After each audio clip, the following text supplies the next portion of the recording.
Good morning, everyone. Thanks for joining the class today. Today, I want to talk about, I had a couple clients that actually reached out, and or rather, I shouldn't have reached out, they were new clients. And when we're speaking with them, it was for leasing, and they made a comment that, they had already done, I think it was 4 leases with locations, and had negotiated those 4 leases. And the owner of the company actually made a comment to me saying that they felt that they were professional enough to be able to do the lease themselves, and why do they need an agent.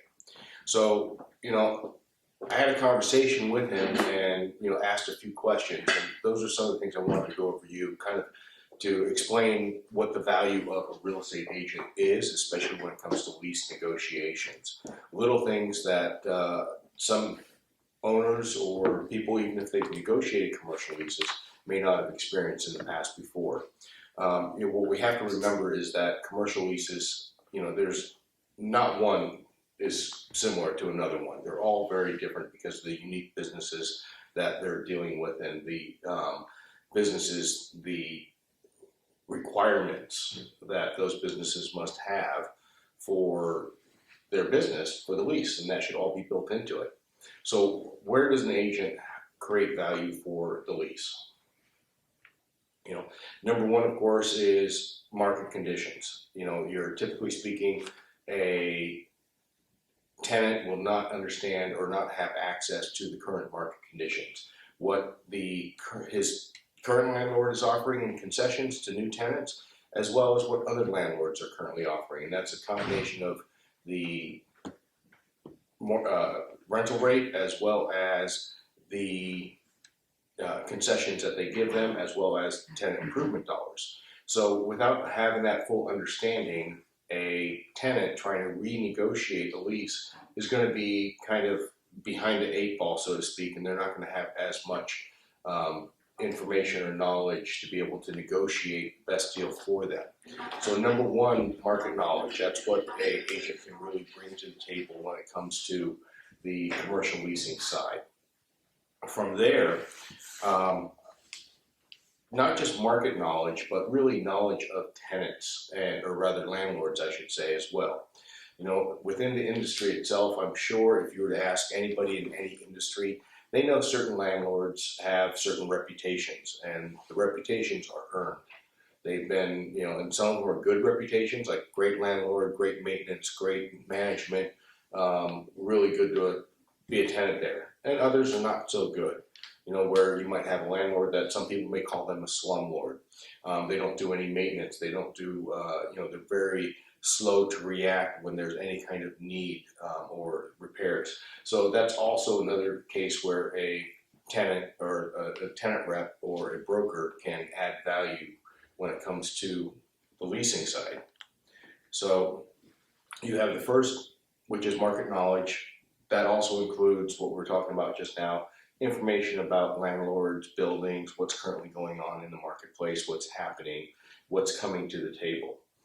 The next area that a agent can really bring value to a potential client, like a tenant, and representing them on the leases, is when it comes to the actual negotiations on the rental rate versus the concessions versus the tenant improvements.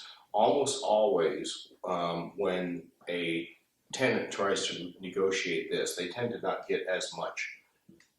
They forget little things, everything from, if it's a renewal, maybe increasing the base year so that they're not paying for the increase in expenses for the last 10, 15 years they've occupied it, but only for a new tenant, because that's what a new tenant would have to pay.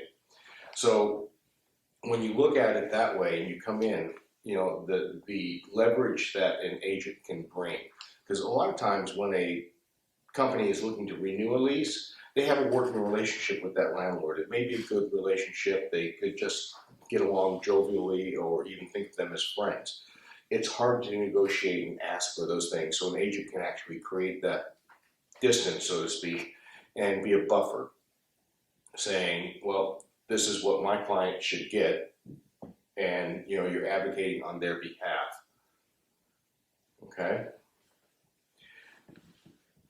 From there, an agent, when it comes to increasing or adding value, when it comes to the tenant rep side, a lot of times a tenant is not fully aware of the immediate surroundings, what's happening. Is there a new building being built?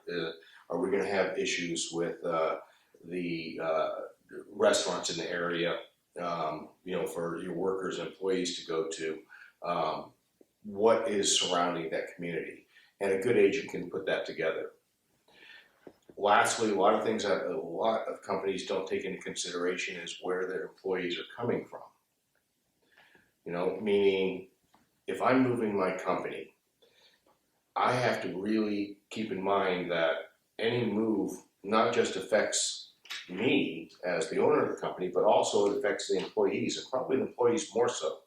Because, if an employee has to drive an extra half hour, 45 minutes, they may not want to work there anymore. Okay. They also may want more money to do that.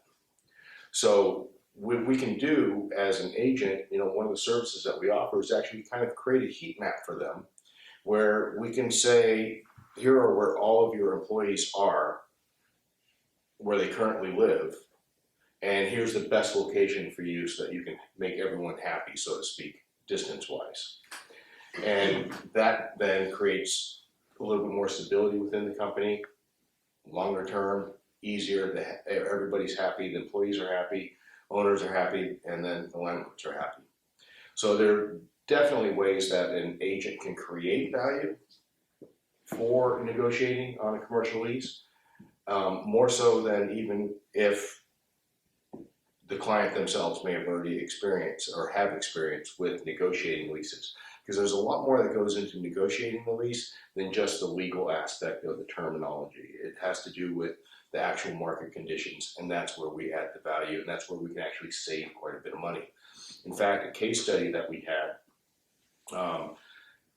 we were representing a client that was primarily retail, but they were a manufacturer as well. And we were representing them on the retail side. And with that retail side, we had already done close to 10 leases with them, opening up retail locations throughout the United States and Southern California. And they actually came to us and asked us, I know you are helping us with the retail side, but our office lease and industrial manufacturing lease, it was all in one building, is coming up, and we just renegotiated it, but can we put your eyes on it? Do you mind? And you let us know, give us your thoughts. And we said, absolutely, sure, let's do that. So we did, we took a look at it, and then we realized that we could have negotiated a much better deal. So we did two things that extremely difficult to do in commercial real estate. Number one was we inserted ourselves into the deal after they had already negotiated a deal. Luckily, it was a very large name brand international company that the landlords wanted, but the landlord was, we were able to insert ourselves as the broker and have the landlord pay our commission on the tenant rep side. More importantly, for our client, we were able to renegotiate that lease. After they had already negotiated, they just wanted our eyes on it as the second opinion. We renegotiated that lease and saved them over $1 million over a 10-year term. Okay, and that's just from negotiation. That was a combination of tenant improvements, combination of a little bit lower rental rate, and rent concessions that we ended up getting, rent abatements.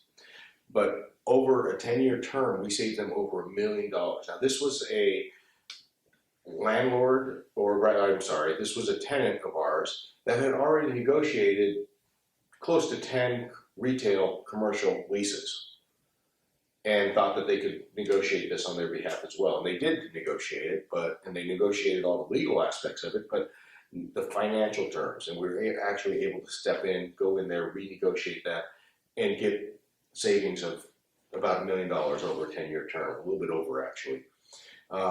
So it shows the value of an agent. If an agent knows the marketplace and knows the leverage that they can put on to current landlords and get the best deal possible. So keep that in mind. Just because someone may have negotiated leases in the past, a tenant may have negotiated other leases in the past. It doesn't mean that they're aware of what the current market conditions are, especially when it comes to concessions, because that you have to be active in the marketplace, and the only people that really are going to be the landlords and the brokers. So if they want that information to help negotiate the best information, they should use a tenant rep broker. Okay? Any questions? Oh, yes. For the instance where you would renegotiate for a tenant, can you ask them like what kind of stuff they negotiated with, and then you step in the middle? Well, stepping into the middle is difficult to do sometimes because some landlords will say, well, no, we've already started negotiating. Right.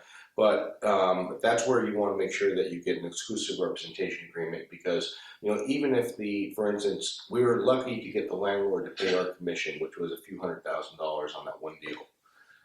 We saved the tenant over $1 million. Even if the tenant had to pay for our commissions, they would have still come out ahead by close to $800,000.